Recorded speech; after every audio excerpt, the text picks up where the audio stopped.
Welcome back. All right, 10 games tonight in the NHL. Some big results, some low-scoring games, some high-scoring games. So let's go ahead and start things off. We're going to talk right away about Buffalo and Boston. This one was close, and then all of a sudden, it really wasn't. So it was Luukkonen versus Swayman in this one. DeBrusk has a net feed that's held. The shots are 2-1 Boston 5 minutes into this. Middlestad has a rush chance that's defended. Things get pushy on a hold by Swayman. Marchand to DeBrusk, that's picked off, and then there's a near miss for Marchand. So Boston's getting some chances here. Sabres press with 7 minutes left. The shots are only 5 apiece with 5.5 minutes left. We would see a little bit more action in the final 5.5. There's a crossbar for Nosek. With 1:06 left, the Sabres get a power play. Thompson has a one-timer that's held. Things get pushy on a hold by Swayman with 11.6 seconds left. But yeah, after the first period, this is actually scoreless. Second period, Bruins finish the kill. Sabres press after it ends. Krejci breaks up a 2-on-1. The shots are 4-2 for Boston at 5.5 minutes. Boston gets a power play. That's killed off. 5 shots. At this point, Luukkonen is holding it. Luukkonen's doing well. We get 2 minutes of 4-on-4. And then we end up with a 4-on-3 power play for the Bruins. The Bruins would score on that power play. It's Orlov from Lindholm and Pasternak at 12:01. So Orlov continues his incredible run. It kind of reminds me of when the Bruins added Al-Iafrate at the deadline, and kind of the scoring came out of nowhere. And then Lauko would score from Carlo and Orlov at 13:27. That is the 200th assist in the career of Dmitry Orlov. Kudos to him for that, and it's 2-0. Okposo then has a blast that's caught and held. Cousins with a net drive, that's blocked. The Sabres press in the final minute. So coming out of the second period, it's 2-0 for Boston, but it could be worse, right? They'd been outshot 27-16. So if Buffalo could just have a good third period, it wasn't to be. So there's a power play for Buffalo, but the Bruins prevent a setup. They kill that off. The shots are 4-3 Bruins at 7.5 minutes, and at 8:35, Zacha. It's a turnover and then a tic-tac-toe goal. Krejci and Pasternak with the assists makes it 3-0. Sabres look to respond. We get a power play for Boston. That's killed off. They would pull the goaltender early because they're down by 3. Pasternak hits it from Krejci and Zacha at 14:41. Then at 15:40, the Sabres break the shutout. It's Middlestad from Peterka and Krebs. 3:51 left. The Sabres get a power play. They call a timeout. They pull the goaltender. And shorthanded empty net goal for Bergeron from Orlov and Carlo at 16:39. So there's Orlov again. And then, with the goalie back in, Clifton on a shorthanded 2-on-1, wires it high. He scores from Hathaway and Cole at 17:03. And then in the final minute, because why not, Lauko scores from Coyle and Grzelcyk at 19:08. So Lauko with a couple of goals, and Boston wins this one 7-1. So the no mercy magnets on the board. Buffalo drops to 31-25-4. This one hurts. Boston 48-8-5. They are the fastest team in NHL history to reach 100 points. They have 101 points after 61 games. They're 40 games above 500. It's ridiculous. So if they play 500 hockey from here, they end up with 122 points. So it's not bad. That's not bad. Shots in this one, 11-9 Boston in the first, 16-7 Boston in the second, 15-11 Boston in the third. Final shots 42-27 for the Bruins. Power plays, Buffalo 0-3, Boston 1-3. The hits 27-22 for Boston. Laukkonen saves 34/39. Swayman saved 26/27. And the less said about that if you're a Sabres fan, the better, right? All right, Nashville and Florida. This is a big game for Florida. Nashville's sold off, so Nashville's got a weakened lineup. Apparently that doesn't matter so much when you got a goalie in the net that's determined to steal one. So you got Lankinen versus Bobrovsky. Early chances for the Panthers. There's a press by the Predators at 3 minutes. Panthers then get a press of their own at 6 minutes. Ekblad has a chance that's held. The shots are 6-4 for the Predators at 8 minutes. Carrier takes a puck up high, but he would stay in. Things get pushy on a hold by Lankinen. Cousins fires one wide as the Panthers press. We get a power play for Nashville, and they score on it. It's Duchesne from Evangelista and Yossi at 13:40. So there's Evangelista on the board with his first helper in the NHL, and they scored early in that power play. Nashville then looks for another. Yossi has a net drive that's defended. Reinhart fires one wide. The Panthers press. Novak to Tomasino. Near miss there. 9 minutes between Panther shots. And 19:49, Nashville goes up 2-0. It's Leonard with his first from Yossi and Glass. He puts that one under a falling Bobrovsky. and that makes it 2-0 after the first period. So rough start for Florida. Second period, things start a little better. Verhaeghe has a shot that's blocked, and then Montour ends up getting a goal from Lomberg and Gudis at 3:21. Tkachuk then fires one wide on a rush. The Panthers with some momentum. There's a near miss for Duclair as they press. Every time I went to this game, Duclair's all over the ice. Lankinen holds on to a shot from Forsling. There was a goal line stand on Tkachuk. I was sure that one was going to go in. Panthers press with 4 minutes left, and they had a great period. Only got the one goal. So we're going to the third with them down 2-1. Panthers press 5.5 minutes in. There were no shots on net 6 minutes in. That's why there's not a whole lot of notes. There weren't shots for that. Duclair has a net feed that's picked off. Lankinen covers one as Panthers are pressing. White has a net feed that's blocked. Nashville's blocking off the middle. Trennan can't bury one on a turnover. The shots are 4-1 for the Panthers with 9 minutes left. Montour is denied from the slot. Verhaeghe blasts one wide. Eric Stahl has a chance that's saved. And this is while Duclair seems to be out there every second shift, and he's just getting so many rush chances. Panthers press with 3 minutes left. They pull the goaltender, but they go offside with 1:14 left, so the goalie has to go back in. Nashville calls a timeout while that's going on. Duclair has a shot that's blocked. 6.2 seconds left. The icing is by Nashville, and they do hang on. So Nashville wins this one 2-1. They go to 30, 23, and 6. For Florida, 30, 27, and 6. So it's interesting to me that Nashville's got 66 points, and we look at the standings and go, well, they're not going to make it in the West. Florida was 66 points, and we go, they might make it in the East. So the playoff line might actually be a little bit higher in the West than in the East when it's all said and done. At any rate, the shots 12-7 Nashville in the first, 16-7 Florida in the second, 8-4 Florida in the third. The final shots 31-24 for the Panthers. Power plays, Nashville scored on the only one they had. Florida didn't have one. Hits 33-18 Nashville. Lankinen saves 30 out of 31. Bobrovsky saved 21 out of 23. So pretty entertaining game. And Nashville gets a big win. All right, next up, Ottawa. Seriously, all eyes are on this game, right? Patrick Kane's debut and all that. It's Talbot versus Halak, and Chychrun's in the lineup for Ottawa. So Gauthier fires one wide on a rush. The shots are 3-2 for the Rangers at 6 minutes. We get a power play for Ottawa. That leads to a Rangers shorthanded goal. Kreider scores from Fox and Zibanejad at 6:31. That one was buried on a breakaway. The Rangers finish the kill, 2 shots on that one. Pinto to Chychrun near miss. Broussard is given some congratulations at 1,000 games. The crowd at MSG was very nice to a former Ranger playing his 1,000th game. Chychrun defends a Kane rush. Nice play there. He is a very good defensive defenseman as well.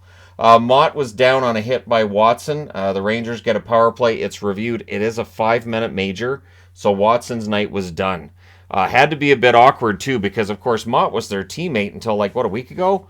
And then you flatten him against the boards like that. And Broussard was right there and checking on him, too. So there's a shorthanded rush by Giroux that's defended. He had another one as well. The Sens kill off the entire 5 minutes. 34 seconds left. The Sens get a power play, so that rolls over into the second period. Panarin nearly scores one. Everything's killed off. Talbot holds on after Rangers go back to the power play. So this is a Rangers power play with 34 seconds left. Terrible hockey guy job there. So Panarin nearly scores, killed off, Talbot holds. The Rangers go back to the power play. The Sens prevent an early setup. They killed that off. Then the Senators get a power play. That's killed off as well. Halak was excellent to this point. And then Pinto at 9:42 scores from DeBrincat and Batherson. That ties the game at 1. That one was buried on a good press. And then Broussard from Joseph and Gambrell at 10:03. He tips it in. Annie Murphy was happy. So Annie Murphy was a guest of the New York Rangers along with her husband. She's from Schitt's Creek. She's also from Kevin Can Go himself. Apparently there has to be a swear word in the title of the show for her to be a part of it. But yeah, so she was seen clapping, and she had a little Ottawa hat that she was holding up too. But because they were guests of the Rangers, her husband had a Rangers hat on. I thought it was pretty funny because she clearly didn't want to yay, go Sens, but she was kind of doing that because she's Canadian. She's from the Ottawa region. So yeah. Rangers look to answer, and they would. At 12:15, Trouba scores from Panarin and Trocheck. She also dresses the same as her character from Kevin Can Go himself, so it's weird. Anyway, so I was like, oh, there she is. But yeah, so the Rangers look to answer. They get the goal, Trouba from Panarin and Trocheck at 12:15, as I said. Rangers then look for the lead, and they get it at 14:54. It's Tarasenko from Zibanejad and Harper. So all of a sudden, it's 3-2 for the Rangers. They got momentum. They get a power play.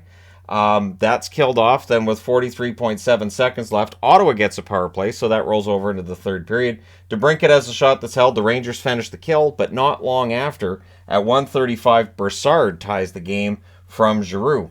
The Sens press at 3 minutes, and eventually they score. At 3:26, it's Giroux from Hamonic and Tkachuk. Buries that one in close, so good goal there for Giroux. Sens score. There's an offside challenge. Yep, Tkachuk's goal doesn't count, comes off the board. DeBrincat to Pinto, near miss. The Rangers press with 5 minutes left. Eventually they pull the goalie. That allows Stützle to hit the empty net from Tkachuk and Giroux at 17:18. With 2:08 left, the Rangers pull the goalie again. Doesn't matter. Your final score is 5-3 for Ottawa. They go to 31-26-4 with the win. The Rangers 35-18-9 with the loss. The shots on net in this one, 12-8 for the Rangers in the first, 14 apiece in the second, 12-6 Ottawa in the third.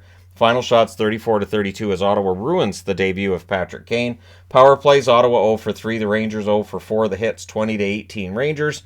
Talbot saves 29 out of 32. Halak saved 29 out of 33. So entertaining game, yep, but the Rangers come up short. All right, next up. Pittsburgh, the Penguins in against Tampa. Pittsburgh's either really heating up, Tampa's really cooling off, or both. So we get Jari versus Vasilevsky. Good start for Tampa. The shots are 4-0 in their favor 3 minutes in. Let me check for a rabbit. Oh, okay, I can step back. Colton then scores at 3:59 from Chanot and Sergachev. It went in off of Colton. It also hit Letang in the face before it went in off Colton, so Letang would come back, but he had to leave for some repairs. Ruda gets a tribute in his return. The way he reacted, it looked like it kind of surprised him that they gave him a tribute in his return. We get a power play for Pittsburgh. That's killed off. Cirelli has a rush chance that's held. There's a power play for Pittsburgh. That's killed off as well. They would press afterwards. Hagel then couldn't bury one on a 2-on-1. The Bolts, 22-1-1 when leading after the first. That record takes a bit of a hit tonight. Second period, Rust has a shot that deflects out. The shots are 3-2 for Pittsburgh at 4.5 minutes. And then Petrie, it's a turnover. Crosby forced it, gets the puck to Petrie, and at 6:06, it's a tie game. Wires it from the face-off circle, and Petrie enjoyed that so much he scored again 25 seconds later at 6:31 from Carter and Heinen. We then had a power play for Tampa Bay. They score on that to tie the game. Point from Killorn and Sergachev at 9:39. Pens press for a response. We get a power play for Pittsburgh. That's killed off. And then Zucker would score from Pettersson and Carter at 15:06. It was 5-hole on a breakaway. And so that's a big goal, makes it 3-2. With 1:26 left, there's a delay of game call. Tampa Bay gets power play. And then there's a delay of game call 3 seconds later, and it's 1:57, 5-on-3. This is kind of your game here because really aggressive penalty kill by the Penguins, and they kill the whole thing off. So that's huge right there, right? So we go over into the third period, and Stamkos would score from Kucherov and Vasilevsky at 39 seconds. That's a power play goal. Didn't mark it as a power play goal. Bad hockey guy. Terrible night for me, wasn't it? Penguins would get a power play afterwards. Scores 3-3 now. They cycle. The Bolts clear it out. That's killed off. Shots are 4-2 for the Penguins at 4.5 minutes. The Bolts press at 6.5 minutes, but at 6:59, Logan O'Connor scores from Archibald and Letang. Then we get a power play for Tampa. Kucherov's denied and close. That's killed off. Penguins get a power play. That's killed off as well. And then Hedman scores from Stamkos and Point at 15:50 to tie it. It's 5-hole on a rush opportunity. We're going to overtime. In the overtime, Pens control early. Hagel's denied on a rush chance. Crosby then has a rush chance that's picked off, but at 2:13, Zucker finishes it from Pettersson and Raquel, and your final score is 5-4 for Pittsburgh in overtime. They go to 31-21-9 with the win. Rough loss for Tampa. They dropped to 37-19-5 with the overtime loss. Combined with another result from tonight, they fall further off the pace in the race for second place. Well, that's a lot of rhyming. Shots in this one, 13-8 Pittsburgh in the first, 11-10 Tampa in the second, 11-8 Tampa in the third. Both teams had one shot in the overtime. Tampa Bay's was saved, Pittsburgh's was not. Final shots, 32-31 Pittsburgh. Power plays, the Penguins 0 for 5, Tampa Bay 2 for 5. The hits, 31-28 for Tampa. Jari saves 27 out of 31. Vasilevsky saves 27 out of 32. Pittsburgh's been lighting up their goaltenders. They lit up Elliott twice. Now they lit up Vasilevsky tonight. I think Pittsburgh's going to be sad they're not going to see Tampa again unless it's in the conference final, or potentially if Tampa were to catch Boston. That's not going to happen. That's just not going to happen. All right, next up, Seattle and Detroit. This was a very entertaining game, which high-scoring games usually are, right? So you have high-scoring here and here and there. That was entertaining eventually. Not if you're a Buffalo fan. Less said about it, the better. So it's Jones versus Husso in this one, and then we had a fight between Gord and Ernie early on in this. Early jumps to Seattle at 1 minute and 12 seconds. McCann scores from Eberle and Beniers. This is during a good press by Seattle. So they have the jump, and they're playing well already. Kraken press for another, but on their first shot, Detroit gets on the board at 3:07. It's Sherratt from Kopp and Fabry. And then at 5:33, Bjorkstrand scores from Wenberg and Schwartz. So this is wide open early on. Kraken press again the next shift. The shots are 8-3 for Seattle at 8 minutes. Power play for the Wings. That becomes a 4-on-4. Everything's killed off there. And then at 12:20, McCann scores from Dunn and Tolvanen. It's 5-hole. And I don't think Husso saw that. That was a screenshot in front. And then Sider answers from Larkin and Wallman at 18:39. That was during a delayed penalty. There was a screen on that one as well. And yeah, it goes post and in too. So Marit Sider with a goal there. And after the first period, it's 3-2 for Seattle. Second period, Zadina fires one high from the slot. There's a post for Haig. And then Berggren puts it in the net at 2:59 from Zadina and Lindstrom. That was the end of the night for Jones. Gutsy call here by the coach in that Hackstall could have left him in there and said, you know, it's a tie game, but Hackstall thought, nope, we need to change things up, and he puts in Grubauer. Power play for Seattle, that's killed off, and then Jaden Schwartz scores from Eberle and Beniers at 6:17. Fabry would then nearly answer for Detroit. Shots are 5-4 for the Kraken at 9.5 minutes. We get a power play for the Wings. That's killed off. And then Jake Wallman, on a great individual effort, gets his first goal in a while at 14:48. And he wired that one through a screen. So the goaltenders can't see a lot of these, especially Husso. And in this case, it was Grubauer. So there's a press by the Kraken with 2 minutes left, 1:49 left. Seattle draws themselves a power play. That rolls over into the third period. Those last 11 seconds killed off pretty easily. Seattle presses at a minute and a half. Power play for the Wings. That's killed off. Alexiak has a rush chance that's saved. Schwartz then had a chance that was held as well. Shots are 5-4 for Seattle at the half. Strong forechecking going on by the Wings in the second half of the period with 4:27 left. Seattle gets a power play. That's killed off. We're going to overtime. In the overtime, Seattle controls early. Kopp has a shot that deflects out. Schwartz has a net drive that's blocked, but the Kraken end up getting a power play, and with 5 seconds left in it, they score on it. It's Bjorkstrand from McCann and Schultz at 3:33. That power play goal gives Seattle a much-needed victory. Their 5-4 win puts them at 34, 21, and 6. With the loss, Detroit falls to 28, 24, and 9. So they get 1 point. They really needed 2, but Florida didn't get any tonight. So they're still in the hunt. Buffalo didn't get any points either. So yeah, Detroit is still in this. Shots on net, 16-11 Seattle in the first, 10 apiece in the second, 9-7 Seattle in the third, and 2-1 Seattle in the overtime. Final shots, 37-29 for the Kraken. Power plays, Seattle 1 for 5, Detroit 0 for 3. The hits, 38-20 for Detroit. Jones saved 9 out of 12 before he was done. Grubauer saved 16 out of 17 in relief. And Husso, tough night for him statistically, 32 saves on 37 shots. Now, I need to change boards. All right, you know, you would think that back-to-back wins over Arizona and Chicago wouldn't give me, like, hope, and I'd be like, well, we'll see. But with the way Dallas had played over the last 6 weeks, back-to-back wins, I don't care who they're against. So, it's Murray versus Mrazek. This threw me off. I'm looking at the starting goaltenders. I'm like, Matt Murray? Matt Murray wasn't traded to Dallas? What is this? What is this witchcraft going on? Yeah, it's the other Matt Murray. So the other Matt Murray making the start tonight, and you know what? He played pretty well. He's a good Matt Murray. One of the top 2 Matt Murrays in the NHL. I will go that far. Mrazek at the other end, and no Domi. So Domi was held out. They announced the trade after the game, which I thought was probably going on anyways. So as soon as they're like, well, they haven't finalized the trade, I thought, well, they're waiting until after the game. They don't want to trade him and then have him on the other team against them. The optics of that, I guess, maybe. I don't know. But at any rate, Gutman has an early shot that's held. There's an early jump for Chicago in this. Kurashev has a shot that's blocked. The Hawks press. Tenorti is denied. The Stars clear it out. Sagan fires one wide as the Stars then get some pressure of their own. The shots are 8-4 in favor of Dallas. 8.5 minutes in. 9.5 minutes in, I should say. Hakanpää has a chance that's saved, and then the Stars get a power play. And at 10:21, they score on it. It's rope hints from Pavelski and Heiskanen. Buries a rebound, good cycle. Stars press for another. We get a power play for Chicago. That's killed off. Robertson has a chance that's saved. And then Gutman, who's been very good since being called up by Chicago, buries a rebound. The assist to Tyler Johnson and Tenorti at 15:54. There's Jared Tenorti on the board with an assist. Stars get a power play. They score on it. At 17:05, it's rope hints again. This time Heiskanen and Robertson with the assists, and it's a one-timer for him there, so no chance on that one for Mrazek. And then Tyler Johnson has a shot that's held before the period's out. It's 2-1 Dallas after one. Second period, on their first shot, Seth Jones gets a goal at 26 seconds. Shots are 4-1 for the Stars at 4.5 minutes. It's interesting that they do outshoot their opponent a lot in the second period, but their goal differential sucks in the second period. Daryl Ray talked about it during the broadcast, and it's something I've talked about as well. For whatever reason, Dallas doesn't score goals in the second period.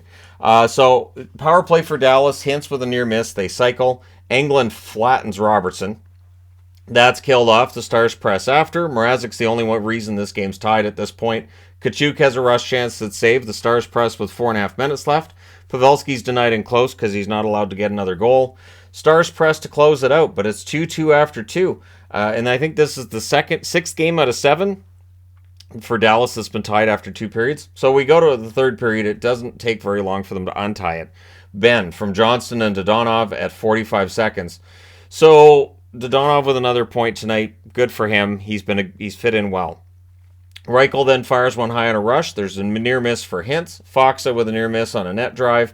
Shots are 4-2 for the Stars at 9.5 minutes. With 5:14 left, the Hawks get a power play. That was killed off with some nice shot blocks from Dallas. Dodonov's robbed with 2 minutes and 10 seconds left. The goalie pull happens with 2 minutes left. And at 18:35, it's Essa Lindell from Pavelski. And then another empty netter. It's Rope Hintz for the hat trick at 19:46. Jason Robertson with the assist. So your final score is 5-2 for Dallas. They go to 33, 16, and 13. The 13's still ugly, but at least they've got a couple of wins, and they're getting a little bit of distance between themselves and Colorado and Winnipeg. Not so much Minnesota, because Minnesota kept pace. But Chicago, 21, 35, and 5 with the loss. Shots on net, 16-11 Dallas in the first, 11-3 Dallas in the second, 9-7 Dallas in the third. Final shots, 36-21 for the Stars. Power plays, Dallas 2 for 3. That's another benefit of playing these last 2 games. Now their power plays going. Hopefully it carries over. Chicago's 0 for 2. Hits 26-17 Chicago. Matt Murray, 19 saves on 21 shots. Not bad. Mrazek, 31 saves on 34 shots at the other end. And like I said, Mrazek was pretty darn good.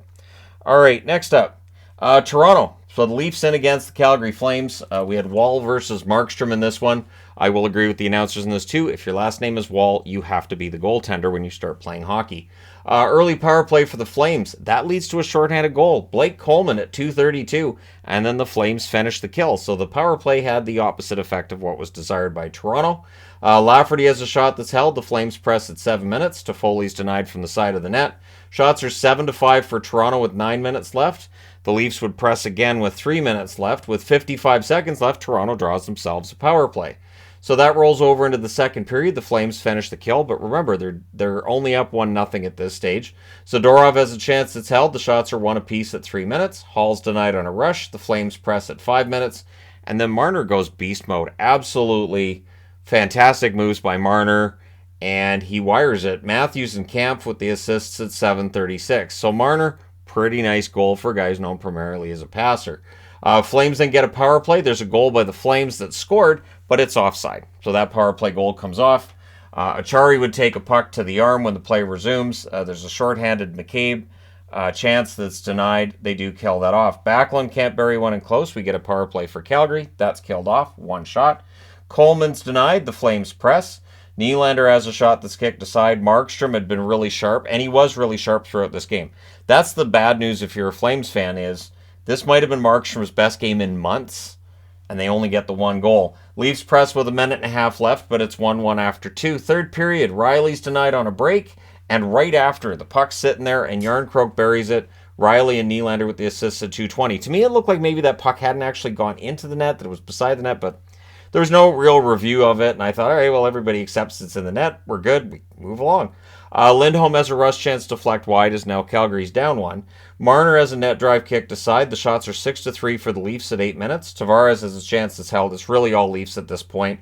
Flames press are kept to the outside. Yarncroke fires one wide with 1:20 left. The Leafs are pressing. There's no goalie pull by Calgary until there's 40 seconds left. They finally get Markstrom out.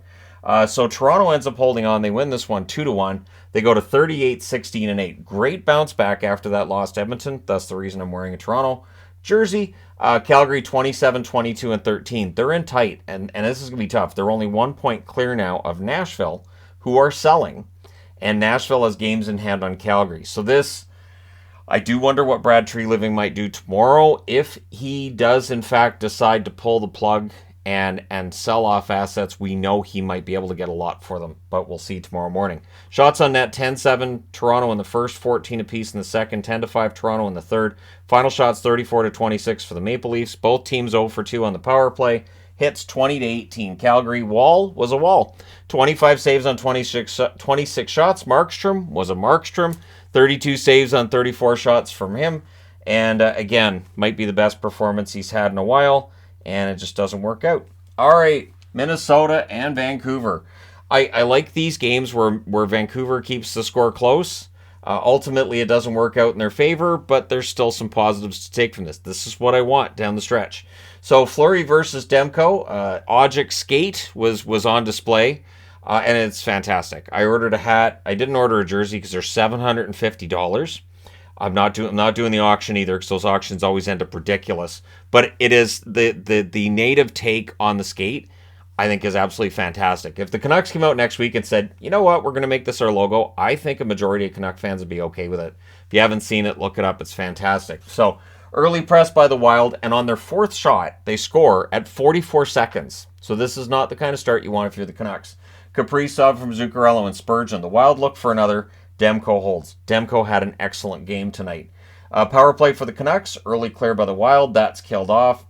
Dries can't bury one after. Wild then go to the power play. There's a near miss for Boldy. That's killed off 2 shots. The Canucks penalty kill quietly getting a little better. Canucks get a second power play. There's a post for Pettersson. They cycle. Garland has a blast that's caught and held. And then Brock Besser scores from Kravtsov and Garland at 14:03. For Kravtsov, that's his first point as a Canuck. Good for him. Then Goligoski had a rush chance that's held. Kuzmenko had a rush chance that was defended out. It's 1-1 after one. Second period, Besser's denied from the slot relatively early. Almost the same play as got him the power play goal. And then Kaprizov scores on his own rebound on a breakaway. You can't give him the breakaway, and you can't let him get access to his own rebound. So it's Kaprizov from Hartman and Reeves at 3:40. Power play for the Wild, that becomes 1 minute and 51 seconds of 5-on-3 because they were 2 delay game calls. And really solid kill by Vancouver. They killed off the 5-on-3. That was the best penalty kill I've seen from Vancouver all season. Podkolzin has a rush chance that's held. The shots are 7-6 for the Wild at the half. Again, that's remarkable considering the power play they had. Pressed by the Wild with 9 minutes left. The Canucks press with 7.5 left. Beauvillier's denied. Fleury holds on there. More pressure from the Canucks the next shift, and Johansson has a net drive that's blocked out by Vancouver. So after 2 periods, it's 2-1 for Minnesota. Third period, Wallana to Kravtsov, near miss. If Kravtsov had gotten a goal, I think that would have knocked the roof off the place. We then had a fight between Duhaime and Burrows. Burrows holding his own. Duhaime actually had to go to the quiet room after because of head contact on the way down. Power play for the Canucks. Kuzmenko can't bury one. That's cleared out. Besser was denied after it ends. The fans then call one. The ref doesn't, so they inform the referee that he sucks. How else would he know? Delay a game. The Wild get a power play again. There's an aggressive penalty kill, and they get zone time. The Canucks actually get zone time while they're killing it. Spurgeon has a shot that's held late in that power play. That's killed off. Wild press with 8.5 minutes left. Kaprizov has a turnover chance. That's held. Canucks pull the goalie with 1 minute and 50 seconds left, but they go to the box with 1:06 left. The Wild get a power play. The Canucks do pull the goaltender to make it 5-on-5, but the game's done. Your final score is 2-1 in favor of the Wild. They go to 35-21-6 with another victory. For Vancouver, 24-32-5. A tough loss, but they did their best, and Demko was excellent. So the shots in this one, Minnesota all the way. 14-6 in the first, 11-10 in the second, 11-6 in the third. Final shots 36-22 for Minnesota. They sweep the season series with Vancouver as well. Power plays, Minnesota 0 for 5, Vancouver 1 for 3. The hits 29-20 for Vancouver. Fleury saves 21 out of 22. He was very good. Demko was as well. 34 saves on 36 shots. It's nice to see Demko's back in form. All right, next up, Montreal and the LA Kings. It was Allen versus Copley in this one. Early power play for the Habs. Ylönen could bury one in close. That power play's killed off. 2 shots allowed. Kings press at 3.5 minutes. Iafallo has a near miss. The Habs cleared out. The shots are 3-2 for Montreal at 6.5 minutes. Habs go back to the power play, and it's an unassisted goal by Josh Anderson at 9:14. We'll see if he's still still a Hab at this time tomorrow. I'm thinking he probably will be. So the Kings press to respond. They draw a power play. Montreal does kill that off. LA has an excellent power play tonight. It just didn't get it going against Montreal. Habs press with 3.5 minutes left, with 3:11 left. Kings looked like they were going back to the power play. Looks like that was rescinded. Gone. Suzuki to Gurianov near miss, and rightfully so to be rescinded, I might add. So then there's the Suzuki to Gurianov near miss. Gurianov, of course, no goals as a member of the Montreal Canadiens as of this point. It's 1-0 Montreal, though, after one. Second period. Early press by the Habs. Harvey Pinard's denied from the slot. He had another good game, prominent out there. Shots are 3-0 Montreal at 3.5 minutes. Anderson's denied on a 2-on-1. That's Josh Anderson. Remember, the Kings have everybody named Anderson as well. Durzi's denied. The rebound's held. And then on a face-off win, there's a cycle and it's buried. Iafallo scores from Velarde at 7:42. Habs press to respond. Gavrikov prevents a Suzuki break. It's nice to see the Kings announcers understanding Vlad Gavrikov. Very good addition to their blue line. Power play for the Kings. Kaliev has a one-timer that's saved. That's killed off. Kings nearly scored right after. Edmondson doing a good job shot blocking in his return. Momentum for the Kings, though. There's more pressure with 5 minutes left. With 4.7 seconds left, the Kings go to the power play. So that rolls over into the third period where Montreal finishes the kill. Kings press at 3.5 minutes. We get a power play for Montreal. Josh Anderson can't bury one in close. Things get pushy on a hold by Copley. Danault has a shot that's blocked. The Habs rush, and it looked like this one might just keep going. Now, what's interesting is we're already at the point where something happened to the TSN feed, and it was gone, so it was the LA feed. But the LA feed was actually a minute behind my phone, so my phone was telling me the future, so I had to watch RDS. I watched the French feed. I mentioned that I've watched French feeds, and I've had people say, what words do you understand? A lot of them. I understand, like for hockey words, I understand a lot of them. Off the top of my head, can I name them? No. But do I know what's going on and what they're talking about? Absolutely. So, Velarde would get a goal from Roy and Durzi at 7:27. Kopitar adds one from Byfield at 8:30. So 2 goals by LA in 1 minute and 3 seconds. But 1 minute and 9 seconds after, it's an answer. It's on a rush. And Gurianov gets his first as a Hab at 9:39 from Matheson and Savard. And it had to be a weight off his shoulders. It's been a while since he had a goal. So nice to see him get one in Montreal. I do wish him the best there. Power play for the Kings with 4:34 left. Obstruction, which is also known as interference. So power play for the Kings comes out of that. That's killed off with 1:03 left. The Habs call a timeout. And yeah, your Kings end up holding on. They win 3-2. They go to 35-20-8. Montreal 26-31-4 in the loss. Shots in this one favor LA the whole way through. 10-7 in the first, 13-5 in the second, 10-9 LA in the third. Final shots 33-21 for the Kings. Power plays Montreal 1 for 3. LA 0 for 4. The hits 19-19. Jake Allen had another good game. 30 saves on 33 shots. Copley 19 saves on 21 shots. Of course, we'll start seeing Korpisalo getting starts pretty quickly here. And yeah, LA ends up getting that victory. Desperately needed, too, I think, because the race in the Pacifics heated up quite a bit. All right, last game to talk about is St. Louis and San Jose. And it looked like San Jose might win this, and then they didn't. So it's Greiss versus Reimer, and on San Jose's first shot, they score. It's Barabanov from Janssen and Ferraro at 3:50. So Andreas Janssen arrives from New Jersey, gets called up, and he's on the board right away. And then at 6:31, it's Couture. On their fourth shot, he gets their second goal. Carlson and Barabanov with the assist. With Barabanov's goal and an assist, he has now scored a career high, I think it's 39 points on the season. So that's a career high in a season. We got a lot of time left. Blues are turning the pucks over. The Sharks are in control. The shots are 6-3 in their favor at 9.5 minutes. Levo's denied on a net drive, but after the first period, it's San Jose in control. Second period, things change. At 2:35 on the first shot of the period, Colton Parayko scores from Alexandrov and Levo. The Sharks look to answer. We get a power play, though, for the Blues, and they score on it. It is Kyrou from Buchnevich and Krug at 5:21. That's the second shot of the period for St. Louis. So we went in the first period. Greiss allowed two goals on the first 4 shots. Now Reimer's allowed 2 on the first 2 shots. Blues press for the lead. The ref is told that he sucks, because that's what you got to do tonight. Crossbar for Brown, and then they score. Brown gets the goal from Buchnevich and Parayko at 9 minutes and 30 seconds. The Sharks then press to respond. The shots are 8-4 for the Blues with 7.5 minutes left. We get a power play for San Jose. Hurdles denied. The Blues cleared out. That's killed off. Sod's slot shot is held. And then with 1:51 left, the Blues get a power play, and they score on it. It's Braden Shen, who hadn't scored in a while, gets the power play marker from Kyrou and Buchnevich at 19 minutes. That was tipped in on what was a good cycle. All of a sudden, St. Louis in complete control, up 4-2 after 2. Third period. Bonino has an early chance is held. The Sharks press at 2 minutes. Scandella stick breaks, which leads to a press by the Sharks. Blues get a power play. During that power play, it's a shorthanded marker for San Jose. It's Lawrence from Benning at 6:36, and then the Sharks, more importantly, finish the kill to keep it within 1 goal. Shots are 4-1 in favor of San Jose at the half. Kyrou has a shot that's held, and then Pitlick scores from Alexandrov at 14:52. The Sharks press to respond. Goalie pull happens with 3 minutes and 20 seconds left, and not long thereafter, St. Louis puts this out of reach. It's Kapanen with his first as a Blue into the empty net from Buchnevich and Shen at 17:03. So St. Louis wins this one 6-3. They go to 27-29-5 with the win. San Jose 18-32-12. They've still only won 6 games at home all season. Shots on net 10-4 for San Jose in the first, 12-9 St. Louis in the second, 7-6 St. Louis in the third. Final shots 25-23 for San Jose.